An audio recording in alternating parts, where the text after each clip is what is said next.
O IPRED, e muito bem colocado, aceitei batizado nessa palestra como IPRED, Missão de Assistência e de Ensino. Né? Realmente é uma casa onde a gente assiste 4.000 crianças. Não é fácil. Pelo que eu conheço, é a maior entidade do Brasil que faz assistência a esse número de crianças. Porque quando a gente trabalha com crianças, a gente trabalha com família. Então, quando nós recebemos 4.000 crianças, nós estamos recebendo, no mínimo, 8.000 pessoas.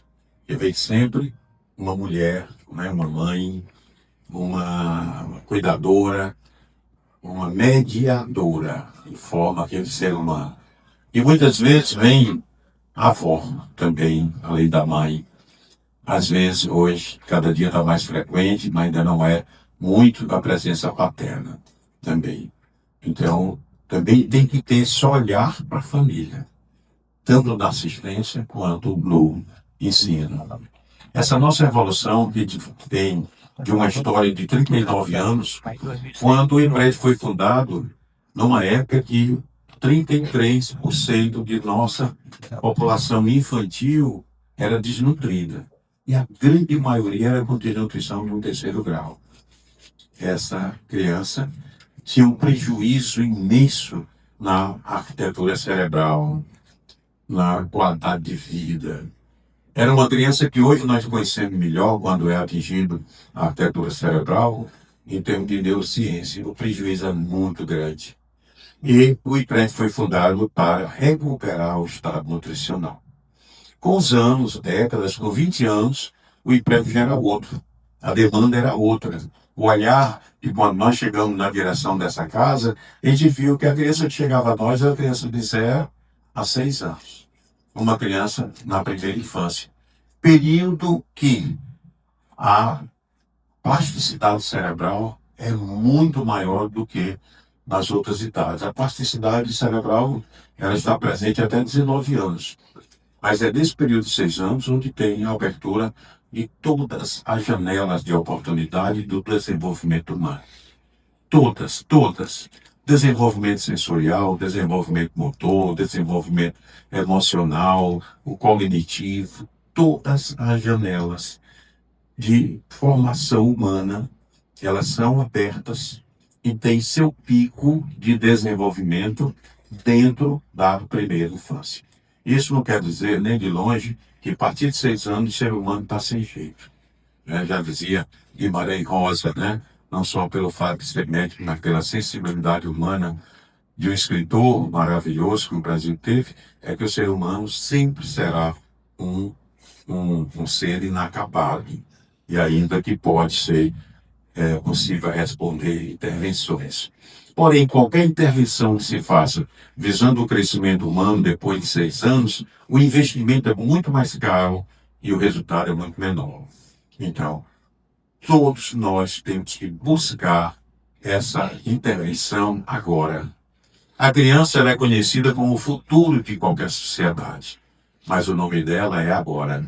Porque é agora que ele tem que intervir para que a gente possa assegurar no futuro uma sociedade de paz, uma sociedade de qualidade. Tendo isso, com essa visão, nós chegamos a 2006. A mudança do nome, que era Instituto de Prevenção da Desnutrição e da Excepcionalidade, daí que tem a sigla IPRED.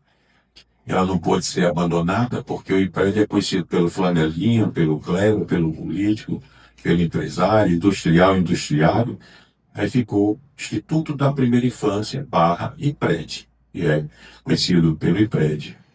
Hoje, nós temos, dentro desse universo de 4.000 crianças, o atendimento de 1.400 crianças, infelizmente ainda na extrema miséria. Extrema por quê? Porque dentro da miséria tem estratos, isso é um estudo até o IPRED junto ao Banco Mundial, que tem estratos diferenciados na miséria. É miséria, mas tem estrato diferenciado. Aqui nos chega nessas 1.400 crianças, são crianças de extrema miséria. A extrema miséria é uma situação de desorganização social em todos os aspectos.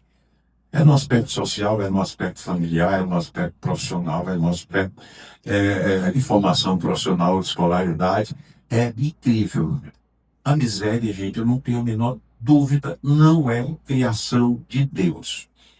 É criação nossa, do humano. E cabe ao homem extinguir esse estrato social.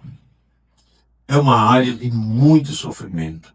Essa criança, dessas 1.400 crianças, elas são crianças filho da violência, da droga, de prisioneiros, de incompreensão, de descaso. Hoje, nos estudos de, acho que 5 anos atrás, a gente tem muita ligação com Harvard de estudo. Um estudo que foi observado dentro de uma geração que já está completando 55 anos.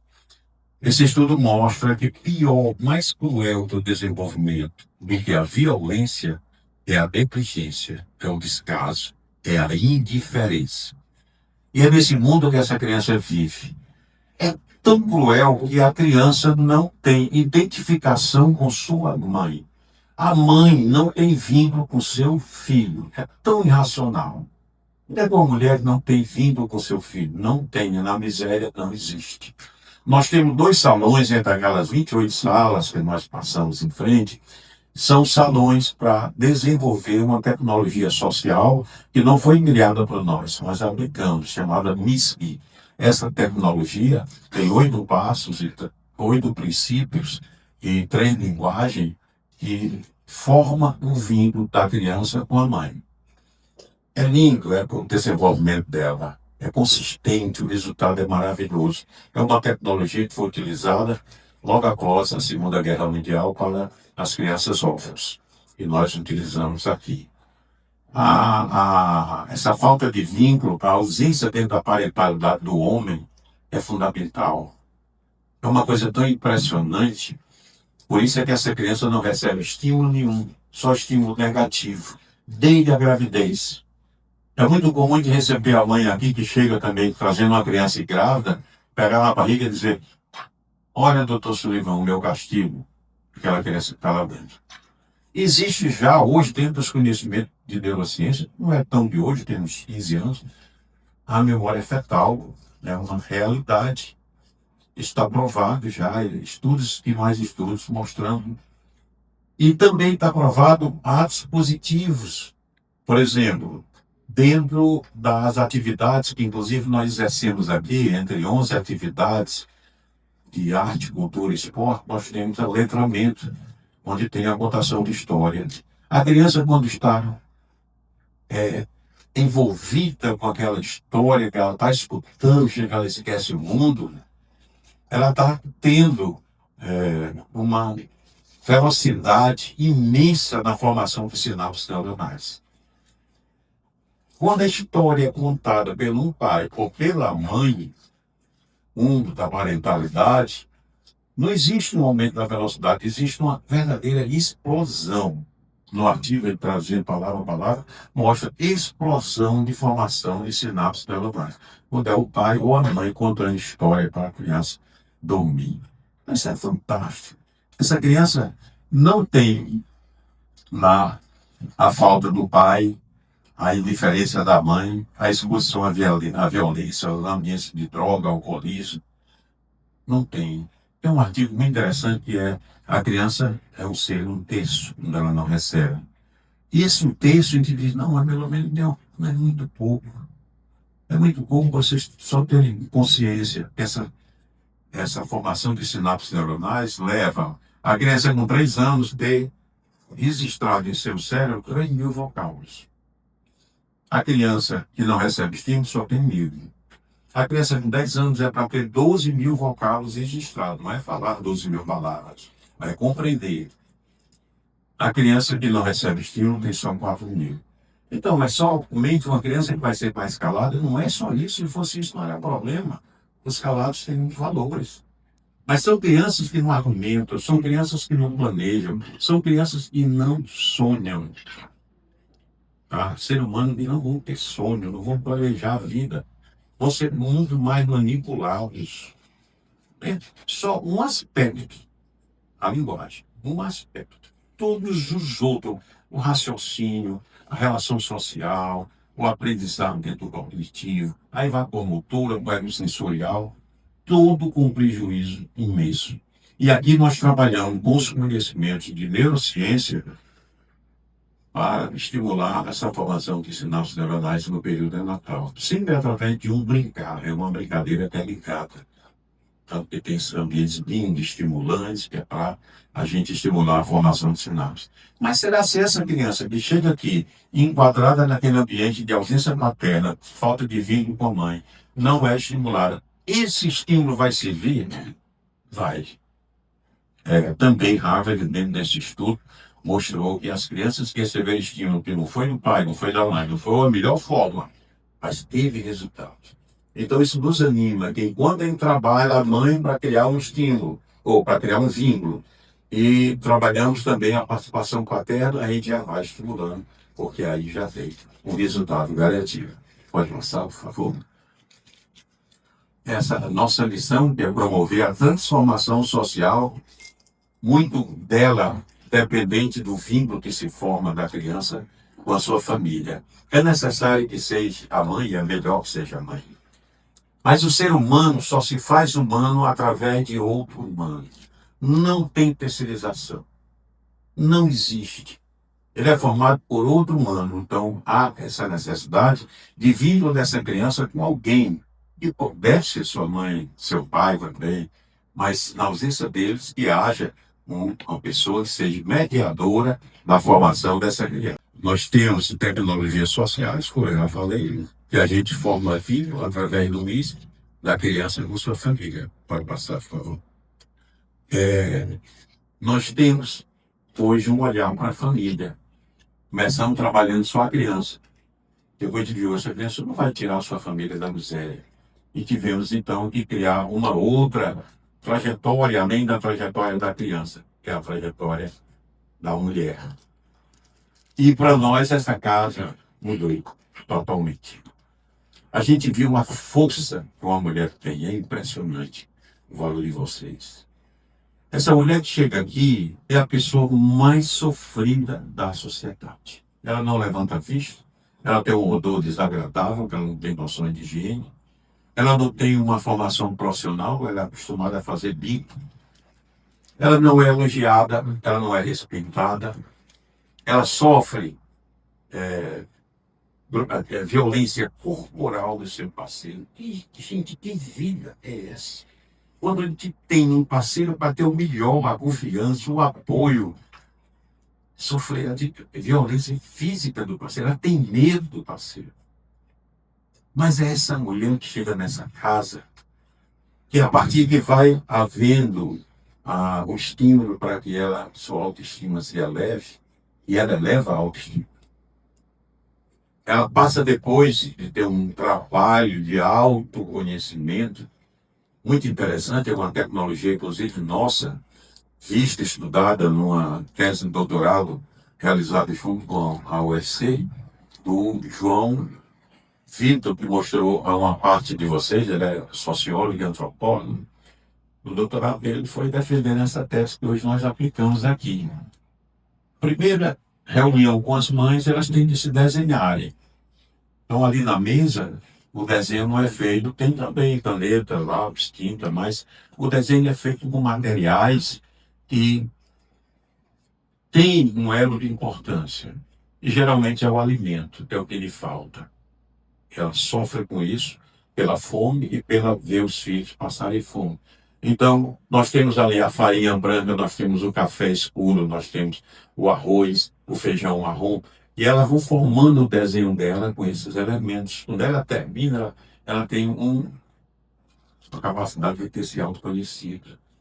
Ela passa a ter uma autoestima mais elevada. E assim, essa metodologia não se resume nisso. E a gente até que coloca ela, depois de alguns meses, em condições de fazer a profissionalização. E nós temos aqui mais de 30 cursos de profissionalização em 4 áreas. A área da zeladoria, a área da horticultura, gastronomia e estética. Essa mulher faz o curso, vai para a inclusão produtiva, passa a ser provedora da sua casa de não violência. Diz não à falta de higiene, diz não à falta de alimento dos filhos. Passa a ter vinho e cuida de sua família. Passa a ser uma cidadã em questão de dignidade. A preocupação nossa, desde a entrada até o tempo de saída, né? Tem uma diferença daqui para simplesmente uma Bolsa Família, que é fantástica a Bolsa Família. Mas a Bolsa Família se perde porque não tem porta de saída. O IPRED, a média é 2 anos e meio. E ela entra, recebe muitas ajudas, mas ela tem que sair. Sair com suas pernas, trabalhando, se profissionalizando e sendo provedora de sua família. Né? Essa mulher é fantástica. Tanto que aqui a gente costuma dizer, todos nós aqui do IPRED somos feministas, em homenagem à mulher, em reconhecimento à força feminina que tem dentro da sociedade. Existem algumas curiosidades, né, que a gente observa, que eu olho para uma família, para a mulher, e digo, essa está chegando. Essa aqui tem 3 meses, essa aqui já tem mais de 1 ano. Geralmente o aspecto físico. É o batonzinho que coloca, é o cabelo amarrado. E eu costumo dizer, gente, os profissionais, quanto mais vocês aumentam a autoestima da mulher, mais ela diminui essa área. Né? Não é sentido de sensualidade, não, é sentido de autoconfiança. Então isso é lindo. Márcia Machado, nossa colega, colocou isso em Harvard numa reunião que ele estava, com a internet aberta. Quer dizer, quem estava podia ouvir, e ele falou isso que eu tinha. Quando foi no final do dia, me liga o presidente da Fundação Rockefeller. Ô, Sullivan, você criou agora mais um indicador social, que é o tamanho da saia da mulher. Mas tem essas observações no nosso dia a dia, né? Então, nós temos, além da profissionalização, uns meios de café, como, por exemplo, que é um meio de aceleração. São projetos de aceleração de fazer a mulher realmente uma profissional, inclusão produtiva, né? Não tornar tão lento. O café nosso aqui, quando nós almoçamos, tem um café que tem lanche, tem a tapioca, tem o salgado, tem o doce, todos maravilhosos. Produzidos pelas mães que fizeram o curso de gastronomia. Ela termina e diz, é difícil ganhar dinheiro. Não, você vai vender para o café. O café repassa. A gente consome a casa, 800 pessoas passam só numa tarde, fora mais 800 de manhã, muita gente consome tudo. Uma dessas pode olhar, tem mais um salgado, né?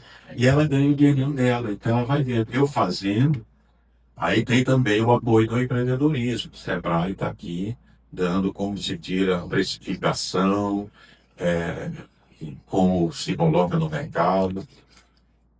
Nós estamos tendo um problema muito bom aqui, problema lindo, falta de sala de aula. Né? Temos diversas salas de aula. Aí o problema, nós temos que ter uma sala para letramento digital, onde ela aprenda a fazer o Instagram, onde ela aprenda a fotografar seus produtos, colocar no Instagram para poder deslanchar. Isso são projetos de aceleração. A própria alfabetização, nós estamos tendo um drama, gente. Não me lembro bem o quanto o governo coloca como taxa de analfabetismo no Brasil. Não sei se você tem tanto número na cabeça que eu não sei como é que você consegue. O analfabetismo, mas ele é falso. Por quê? Porque tem um analfabeto funcional. Hoje as escolas elas deixam de ganhar vantagens se reprovar. Né? Não é que seja proibido reprovar, mas ela pede, termina sendo uma proibição indireta. Então, praticamente todas as nossas mães aqui têm o certificado do fundamental e não sabem ler. Não sabe ler, não. E aquelas que ainda leem, não entendem. Uma receita de bolo está tudo na mesa, ela lê e não compreende. Então, nós temos aqui alfabetização, feito pela UES, fantástico pedagogo da UES aqui conosco, alfabetizando essas duas. Ela jamais chama para alfabetização, porque senão a sala fica vazia, porque é letramento, né? Então temos aí o letramento e o letramento digital, que eu já falei no ano passado. Nós temos também a assistência à mulher na área da saúde, né? Só a criança. Nós temos o serviço de ginecologia a nível de excelência. Marcação, geralmente 1 semana. no máximo 2 semanas, né? Infelizmente, como nós temos da rede pública, passa mais de ano para marcar uma consulta aqui com a semana. Inclusive, está olhando, preferentemente são nossas mães. Mas se tem alguma pessoa de casa que precisa vir, com o número do WhatsApp, marca a consulta. 1 semana, 10 dias no máximo, está sendo chamado. Faz a consulta ginecológica, trata as doenças ginecológicas, faz a prevenção, coloca DIU aqui dentro, coloca DIU, coloca, tira DIU, faz biópsia. Gente, um senhor serviço com o carinho de qualidade na Unibest, né? Tanto é que eu fiz uma área, já insisti muito no nosso reitor para vir conhecer. Nem eu fiz uma área dessa ainda para a UES, nem para a UST, que eu tenho muita ligação. Mas fiz para a Unicristo em reconhecimento, realmente é o nível de excelência que eles têm de dedicação. Fiz 4 salas, um jardim, uma secretaria, aquela patinha toda da Unicristo, né? Pode passar, por favor. No combate à fome, se nos entristece, vai para a TSD. Não, isso não é mais necessário.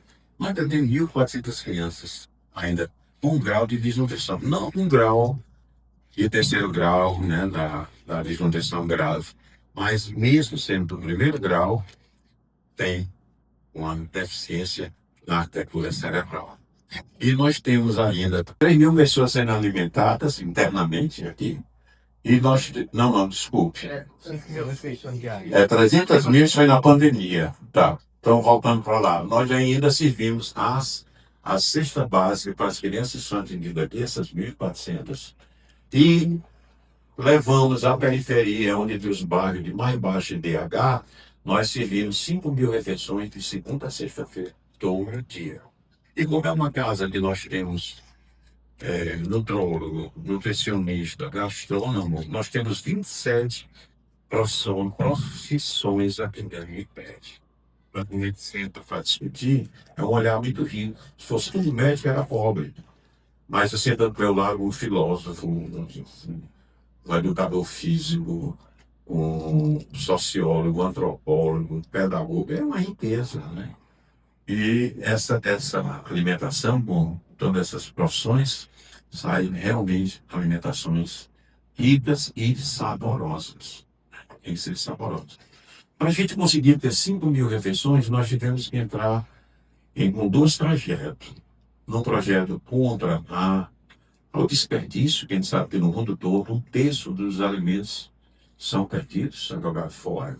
Daria para alimentar todos que têm fome. E a gente utiliza isso junto ao supermercado.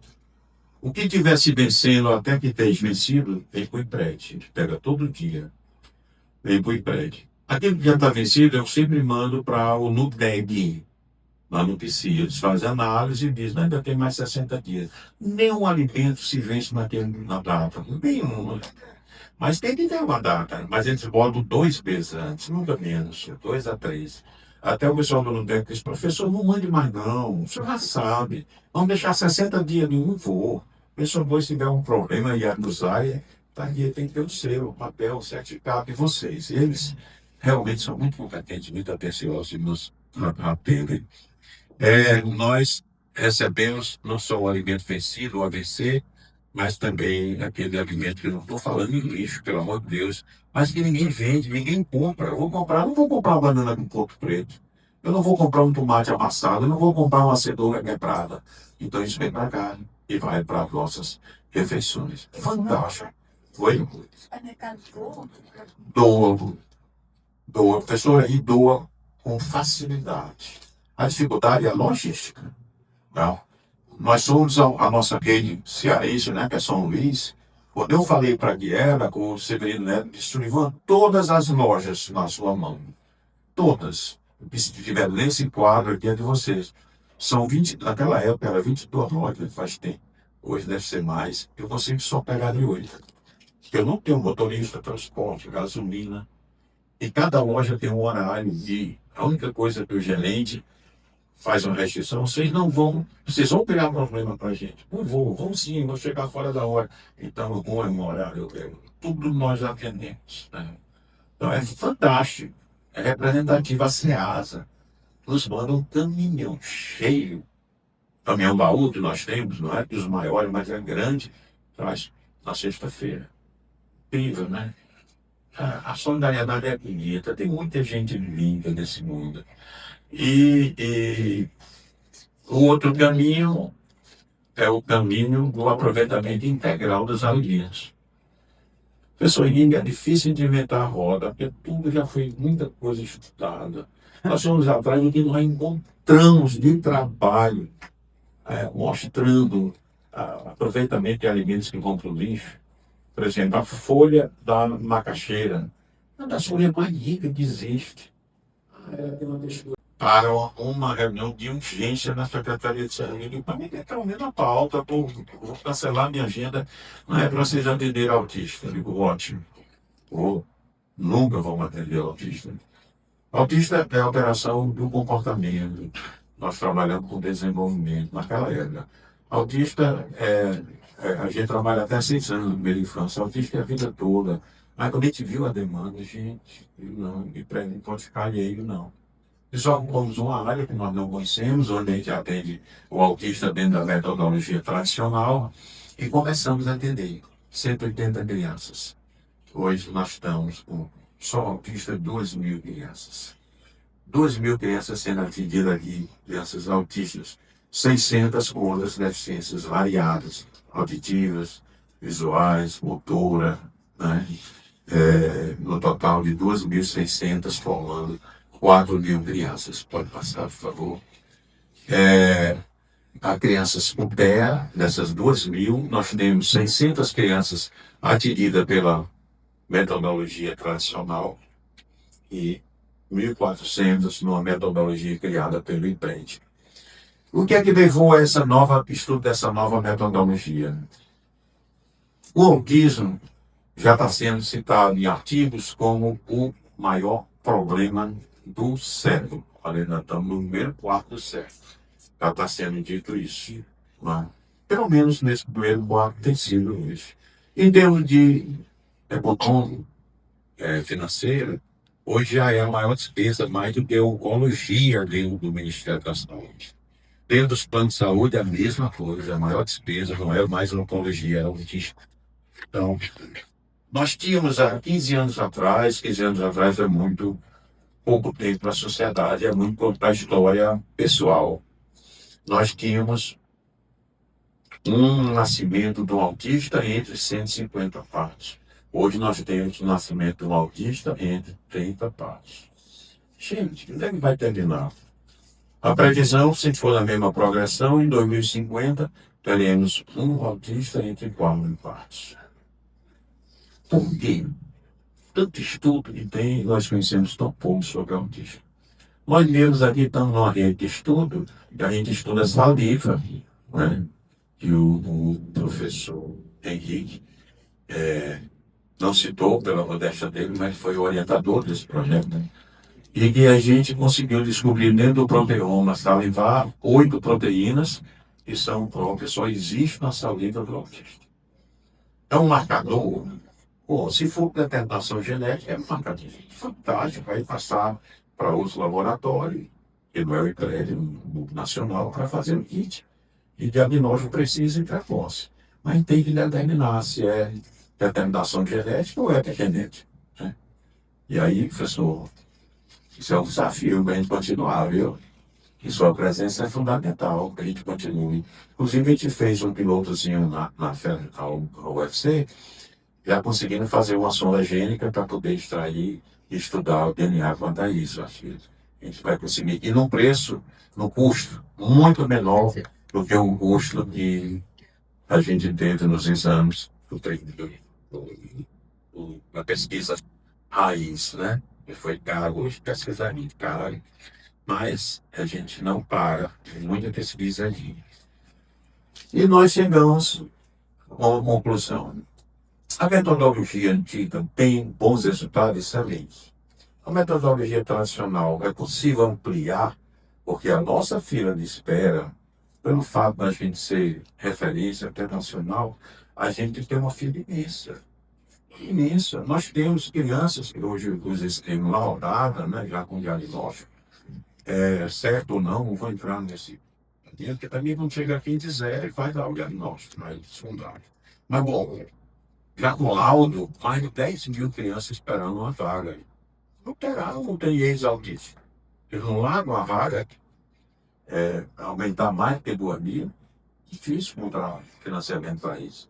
Mas nós temos uma fila de mais de 10 mil. Sem laudo, com uma hipótese que veio da escola, que veio da, da sociedade, da própria família, mais de 27 mil crianças esperando uma consulta. Deus, é isso. A situação é essa. Então vamos ver alguma alternativa do mundo. Nós somos para o computador, sentamos uma tarde. Professor? Como é bom, a gente vai ao mundo uma tarde, né? A gente vai ao mundo, é incrível. Antigamente a gente ia para Pirene, né?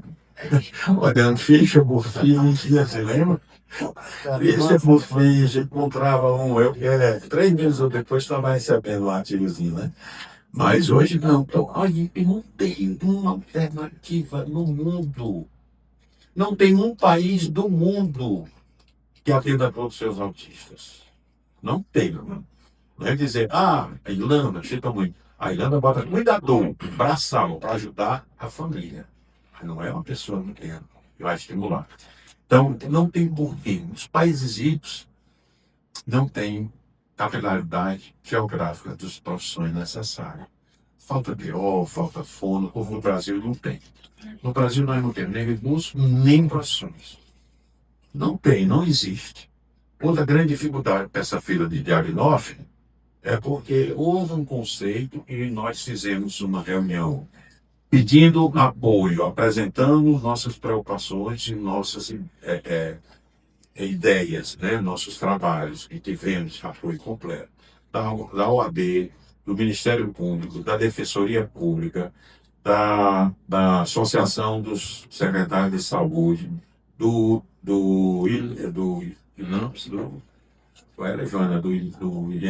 Ministério da Saúde, INSS, certo? Foram 12 áreas que nós conseguimos. Secretaria de Educação do Estado e Município, Secretaria de Educação ou de Saúde do Estado e Município, são 12 áreas. Todas estão juntas para a gente conseguir acabar a justiça, o próprio INSS está propondo aceitar o laudo feito pelo médico que esteja capacitado. E vocês viram ali o centro no PDC, Pediatria, Desenvolvimento e Comportamento, tanto em área física como em staff altamente prontos para poder capacitar os médicos que estão na atenção primária e os pediatras. Hoje nós já capacitamos, aqui temos todos os residentes de pediatria do Ceará e residentes da USP. Né? Todos, vem para cá. E hoje estamos com um pedido que a gente capacite não só os residentes do Ceará em pediatria, todos os residentes do Brasil. São mais de 300 serviços no Brasil que têm residência em pediatria. São muitos, aí estamos vendo a forma de fazer a distância e presencial, né? Através de uma plataforma. Esse trabalho no PDC é um produto extremamente, totalmente cearense, né? Foi um estudo, a criação de um professor Álvaro Madeira Leite, né? Uma pessoa fantástica, para mim é uma pessoa genial que eu conheço. Ele estava aqui no almoço, né? Na sua modéstia caladinho, mas o Álvaro é fantástico. E foi criação dele, foi o primeiro laboratório de PDC no Brasil. Logo depois, 2 semanas, 2 semanas veio o Rio Grande do Sul, depois veio a USP. Hoje está um número pequeno, mas já se formou uma rede, onde a gente tem nossos casos estudados, apresentados e estudados. Professor Álvaro, pioneiro nisso aí. Então, estudando e vendo que não tinha uma alternativa, nós passamos a estudar. Tem uma casa de estudo. Nós passamos a estudar. O que é que forma o ser humano? Vamos esquecer o autismo. Vamos ver a formação do ser humano pela criança, né? E nós vimos que a criança, nós somos formados, capital humano, nós somos formados por 2 vias, todas na educação. A educação escolarizada, onde ela informa, nos traz o conhecimento, e a educação civilizatória, onde ela forma. o indivíduo, seus princípios, seu caráter, seu comportamento, seu lado social, a linguagem. E nessa área, nós temos a arte, a cultura e o esporte. E a alegria hoje que eu tive, você me deu, eu não imaginava que você, Arruda Baixo, que foi excelente secretário de saúde, mas ele, a sensibilidade, o conhecimento de música. Inclusive, ele descobriu qual era o dom dele, ele está conseguindo aprender violão. Arruda Baixo, eu era um menino, eu tentei violão. Samuel. Eu tentei de tudo. Eu sempre tive pessoas muito boas do meu lado. Eu fico assim, sensibilizado. Eu tinha um grupo que tinha naquele tempo chamado Junto. E o grupo disse, não, Silvão, a guitarra é sua. Não conseguia, não conseguia. Aí ele disse, não, você vai para a bateria, foi um desastre. Aí eu disse, não, você vai dar bem, eu não triângulo. Nem um triângulo, não consegui. Não consegui. Depois de adulto, já casado com filho, vocês se lembram que eu tinha uma professora de piano, às 4h30 da manhã. A professora disse, você é louco, coitada, ela disse, olha essa senhora agora, vai estar 4h30 da manhã. Na 10ª lição, eu tive a curiosidade e disse, professor, me diga uma coisa, com quantas aulas, eu estava na 10ª aula, a gente sai da primeira lição. Isso é uma lição cada aula, mas eu não consigo. Eu disse, eu não vou ter mais aula. Mas eu digo, eu sou assim, uma atração por música, pela cultura, assim, da gente, né? Também tem isso. Você descobrir meu dom, eu deveria não ter descobrir. Aplaudir vocês. Aplaudir o outro ser humano, isso é um dom, gente. Eu faço esses aplausos de coração. Se eu ouvir uma música linda dessa, do Ricardo Marques, se eu ver uma pintura, uma fotografia, essas fotografias são do Celso Oliveira, um dos maiores fotógrafos, né, do país. A fotografia linda que existe, fala. Essa aqui, a mãe, toda a vida que entrava aqui chorava. E hoje nós sempre ficamos em tempo de chorar. Quando olha para ela, vítima da violência, uns poucos meses atrás, e ela não cumpriu a determinação de uma facção, mataram ela e as 3 filhas, né, dentro de casa. Era a mãe nossa aqui, daí com a filhinha dela, que tirou Saquinha. Né? Então, isso aí existe, através da arte, que mostra, que ensina, que testemunha, né? Então, nós começamos a estudar, depois, vendo na arte, na cultura e no esporte, e conseguimos estudar até hoje 11 áreas, onde essas áreas elas vão ter uma influência de alguma forma, lógico, diversas influências, mas tem sempre uma que predomina mais na formação do ser humano. E passamos a adotar essas atividades, depois de estudar, para as crianças neurodivergentes. Isso também é maravilhoso, gente. Tudo que nós fazemos aqui passa por um processo de avaliação do estudo do impacto. Ele também é um professor, colega nosso da economia, e dirige essa área de avaliação. E o resultado é idêntico à metodologia tradicional. Resultado: o custo 7 vezes menor. Porque ele pode trabalhar e deve trabalhar, não é para se tornar barato, não, é que é bom trabalhar em grupo. Na metodologia tradicional é individual. Pode passar, por favor. Todas essas áreas aí são contempladas. Eu sei que todas as atividades nossas são atividades que estão apoiadas em 5 pilares, tá bom? E todas essas áreas têm como base esses pilares. É o pilar das bases metodológicas. Nós não fazemos absolutamente nada aqui que não tenha uma base pedagógica. Tem que ter uma base metodológica. Aí eu vi, será que dá certo aqui? Vamos ver se vai dar. Não. Tem que ter uma base. Nós temos o pilar estético. Hoje a gente sabe que o belo induz a beleza humana. A gente está num ambiente bonito, a gente busca ser bonito no comportamento, na socialização, em tudo. Né? Nas atitudes. Isso aí está provado. Não trata-se mais de hipótese, é uma evidência científica. Quando nós chegamos aqui, viu, João Macedo? Quando nós chegamos aqui, você conhece bem o Álvaro, por isso que eu estou me referindo a você. Você conhece tão bem quanto eu, e é um admirador dele, com certeza, eu sou muito. Eu sempre gosto de começar uma reunião com uma oração. E o alvo é com um texto, né? Um artigo para ler. E ele chegou aqui daquele jeito dele, a casa acabada, era destruída, era só um quarto do que tem hoje, assim mesmo, muito destruído, a dívida muito grande.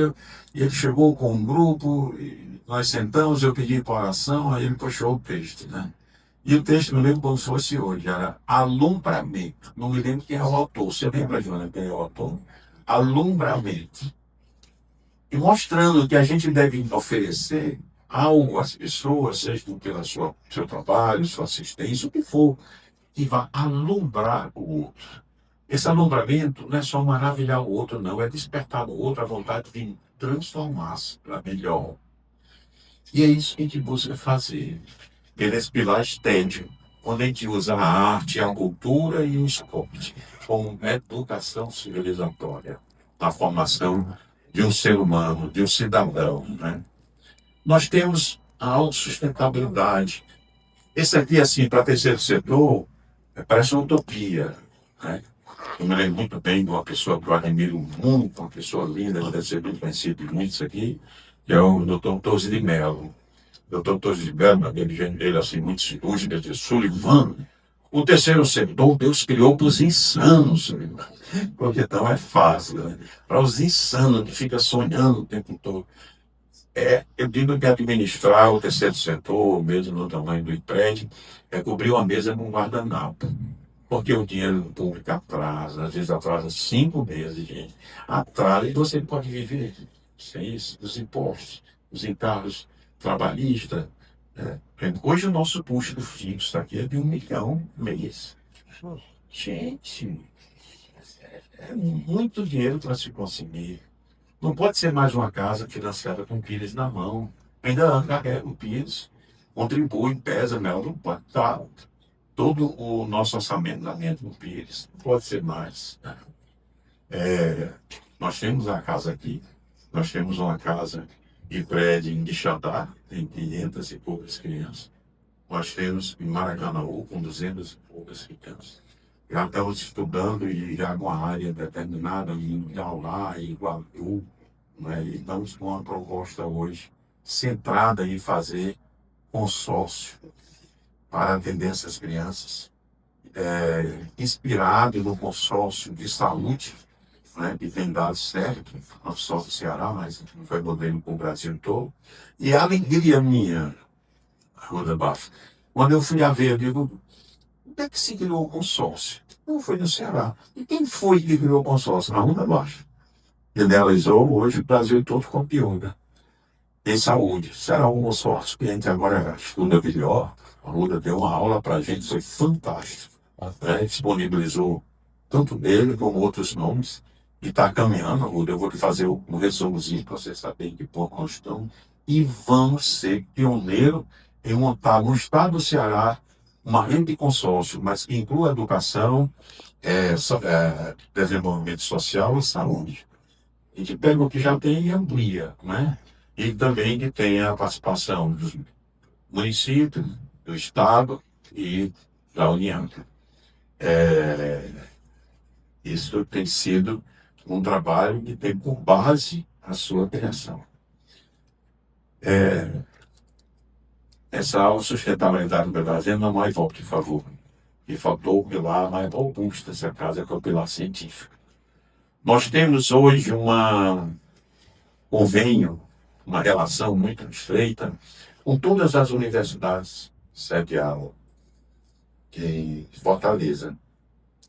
Nós temos muitas pesquisas com Harvard, com Quebec, muito a nível do estudo da violência no desenvolvimento, a nível do vínculo da criança com a família. Temos algumas pesquisas a nível de engenharia biomédica com a Universidade Chinesa. Tem sido muito interessante essa relação. Nós recebemos 40 estudantes de Harvard todo ano, aqui, entre 30 a 40, no mês de janeiro, fica um mês conosco. Isso tem sido uma troca muito boa.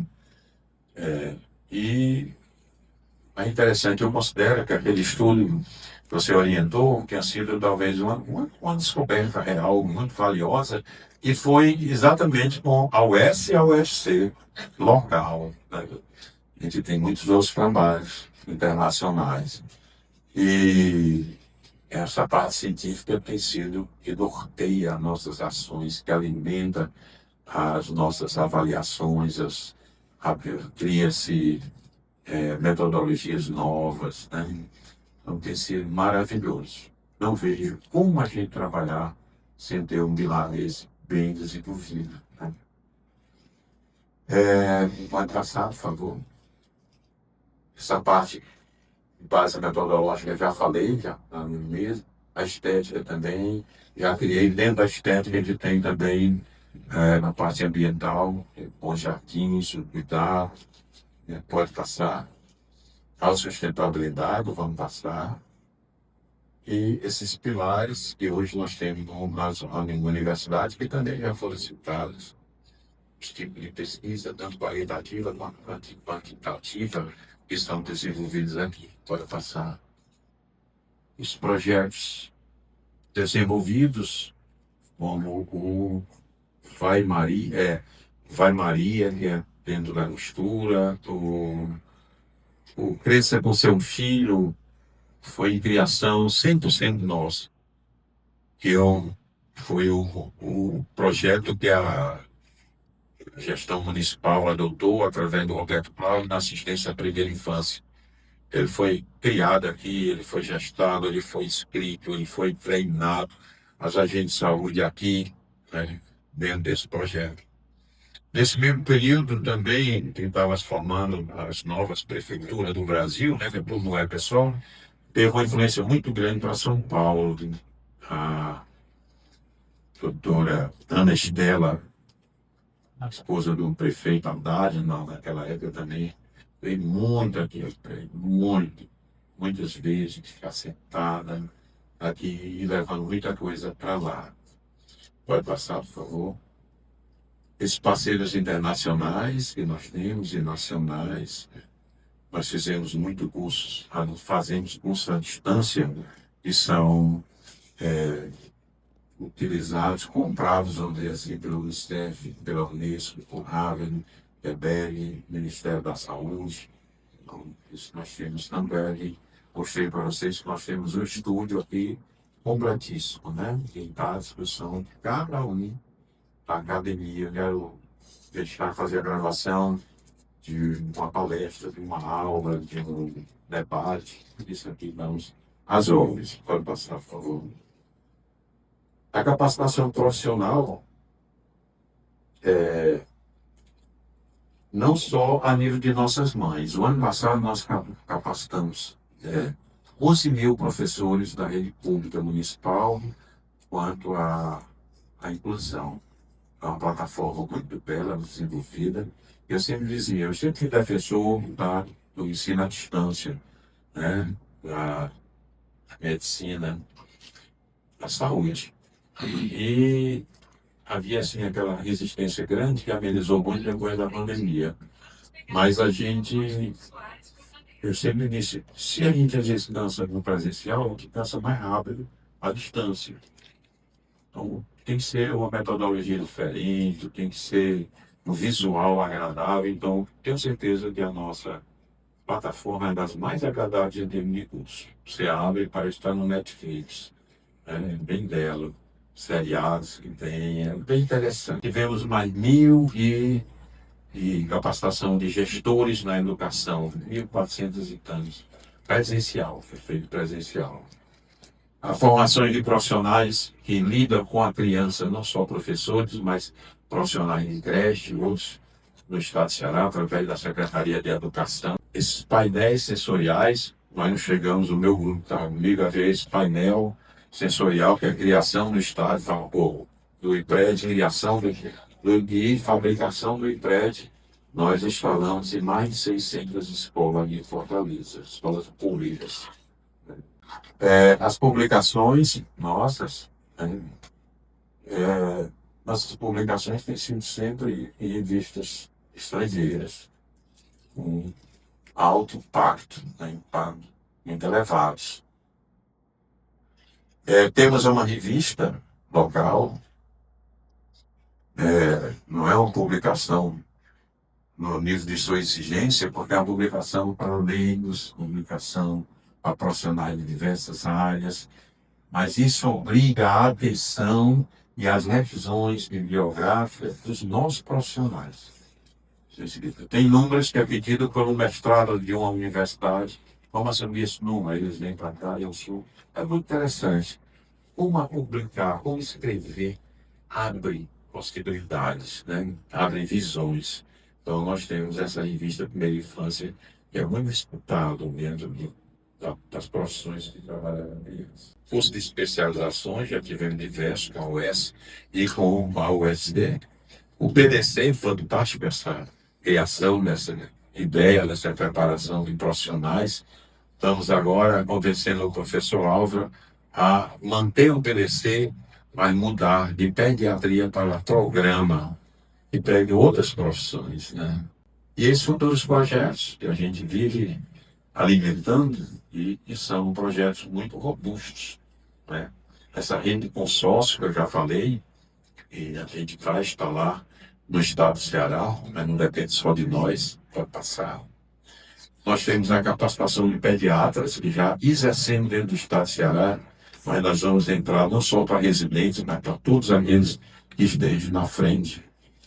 E fomos convidados, muito recentemente, a abrir um Instituto de Ciência e Tecnologia do Bem. Aceitamos de imediato. Tivemos aqui presente o secretário de Ciência e Tecnologia Social, com todos os chefes de departamentos dessa secretaria dele. E nós aceitamos porque eles disseram, depois de conhecer a casa, ele tinha propor uma vitrine do Ministério aqui dentro, mas é muito pouco. Eu queria que vocês abrissem um Instituto de Ciência e Tecnologia. Ele só tem algo que possa proibir, né? Se o orçamento de lá ficar sob nossa responsabilidade. Não cabe mais no nosso PIS, um instituto desse, já reunir 1 milhão por mês, já é benefício. Disse, não, nós temos orçamento próprio. E nós já entregamos, Joana, no projeto.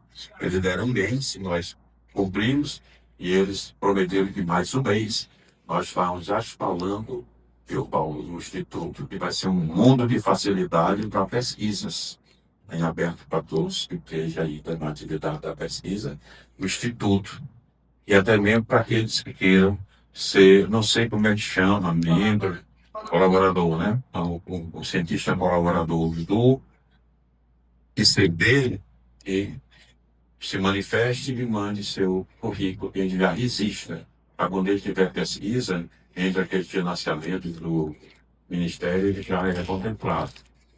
É algo, para quem está dentro dessa área, que se reconhece, tem muito valor. Eu recebi já mensagem no WhatsApp de um professor titular, chefe do departamento de Harvard, dizendo: soube do ICT do IPRED, não me deixe de fora. Recebi de um vice-reitor na Universidade Chinesa. As coisas das redes sociais correm, né? Quer estar dentro do quadro de colaboradores do ICT do IPRED. Assim, é incrível, realmente isso vai favorecer, fortalecer o nosso pilar científico. E por último, agora fomos também procurados pelo Rui, que dirige a Unicef. Isso o IPRED tem que fazer algo inovador. Isso não é sua ideia, porque não basta, já porque eu sempre disse que o Unicef segue as palavras à risca do Fernando Pessoa, né, que em um dos seus lindos poemas, ele diz que quando Deus quer, o homem sonha e a obra se faz. E eu que sempre tenho dito, quando Deus quer, o Unicef sonha e o IPRED faz.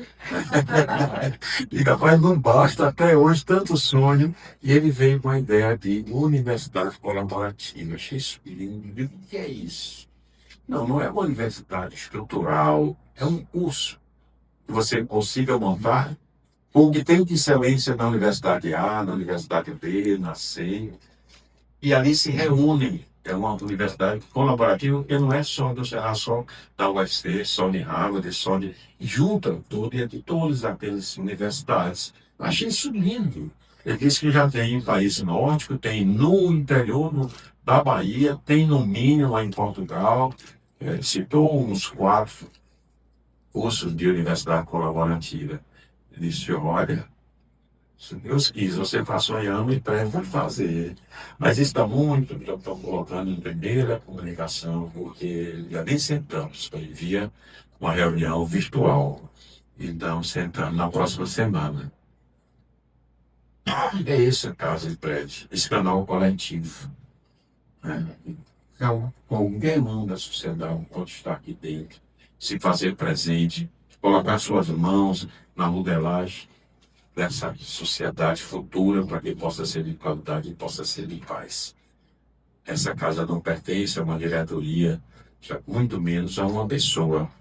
Muito pelo contrário, eu fiz foi perder meu sobrenome, eu era Sullivan Moda. Hoje, onde eu chego, diz, eu sou Sullivan do Imprédio. Eu fico feliz, pior se me dissesse o Imprédio Sullivan, eu fico na Boston. Então é isso. Esteja o Imprédio. Que seja vocês do Imprédio também, que vai investir nesta casa. Obrigado, Jesus, eu te senti me perder.